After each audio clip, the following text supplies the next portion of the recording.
Alright guys, so what's up? Today we got a really good one for you.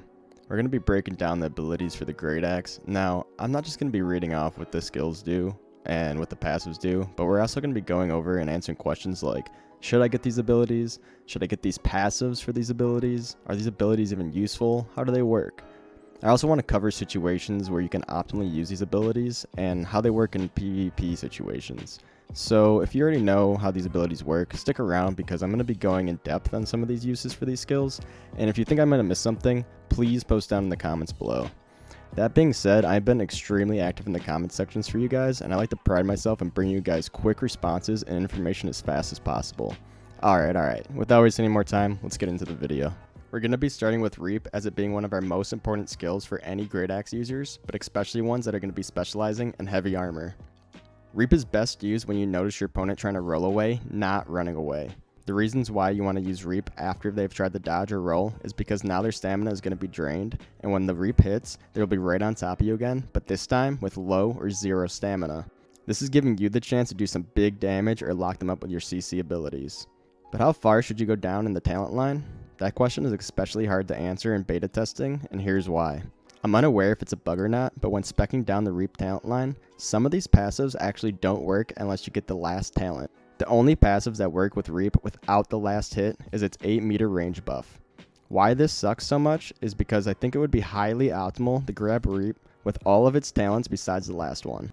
When you use Reap, the initial strike is fast. It pulls your enemy in close with a small stagger attached to it, but when you use the follow-up hit, with the time it takes for the attack to come out, they can easily roll, dodge, or block. Without the follow-up hit, you can sneak in some of your own light attacks, or even one of your abilities, making Reap all that much better. Keep this in mind, I'm not too sure which one to go into right now. I've been testing both out, and I haven't decided for a for sure way to go about this. If it does get fixed on launch, I would suggest speccing fully down the talent tree besides the last talent. Execute is an incredible damaging ability. On hit, it does a massive 200% weapon damage, and players who are below 50% HP, it deals an absolutely devastating 300% weapon damage, making this one of the hardest hitting abilities in the entire game. This is one of the only talents that if you do choose to spec into, you're gonna need the other two talents in this line. The second passive, being the strongest and most important, this gives you grit on your execute, making it the only one of our abilities with that benefit. Keep in mind that charge is also unstoppable, but it's our mobility tool, not a damaging one. We'll talk about more about charge next. Focusing back on execute, grit is an absolute need for this ability.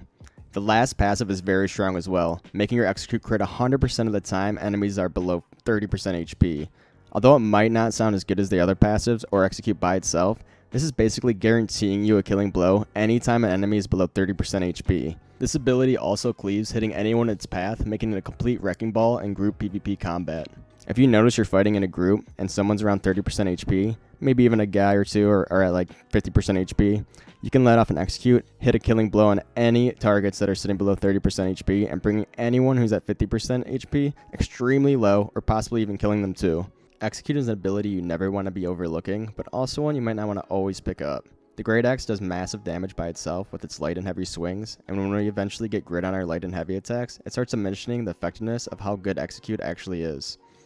This is an ability I would suggest getting if you find yourself lacking in damage, or know you're going to be fighting in a group and want to get off giant executes on multiple targets. For charge, as self-explanatory as it might seem, there are multiple uses for this move that I want to break down. Starting out, its baseline ability allows you to travel 10 meters in any direction you're looking in, and at the end of your path, you end the charge with a follow-up strike, dealing 120% weapon damage no matter how far you've actually traveled. The second talent is increasing the damage you can do with charge by an extra 20%. Although not significant, you will notice the change from hitting 120% or 140% hit. This is best picked when group fighting. It will allow switching between ranged targets to be more optimal and make use of that 20% extra damage. Other than that, there isn't any massive benefits of grabbing that extra 20%, considering the massive damage we will be getting from our light and heavy attacks.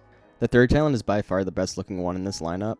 It can increase the damage of charge by a significant 165% weapon damage, making a full range charge completely devastating and something the enemy does not want to get hit by, especially as an opening move. Although looking very strong, I would only use this if you plan on using your Great Axe as your primary weapon that you start your fights with. If you're running a build that relies on the Great Axe as a secondary, I would recommend ignoring the skill and picking up some more passives that will help you out a little bit more in the long run. It feels good when you hit a full damaging charge, but the main reason charge is so good is its mobility. And sadly, these talents only buff the damage, not the utility of the move. Whirlwind is a very strong AoE ability, especially in PvP. It deals 50% weapon damage on hit, and each time it does hit, you get to spin again for a maximum of 4 times each. This gives you the potential to do great consistent damage on a spread of multiple targets. But be warned that you're extremely vulnerable and this attack can be interrupted, since there is no grid in that attack or any of the passives for it. That being said, let's not overlook these passives because they are probably the best passives you can actually get to buff off a primary ability in the whole entire Great Axe talent tree. The first passive is self-explanatory, and what it does is increase the amount of times you spin up to 7 times. Mind you that each hit is dealing 50% weapon damage for each individual target. This damage does not split, which is extremely good. The next one is nothing too special, it won't help you out a whole lot, but it increases your speed while doing Whirlwind, and since you only want to activate Whirlwind when you're in the middle of a group fight, everyone's already going to be in front of you.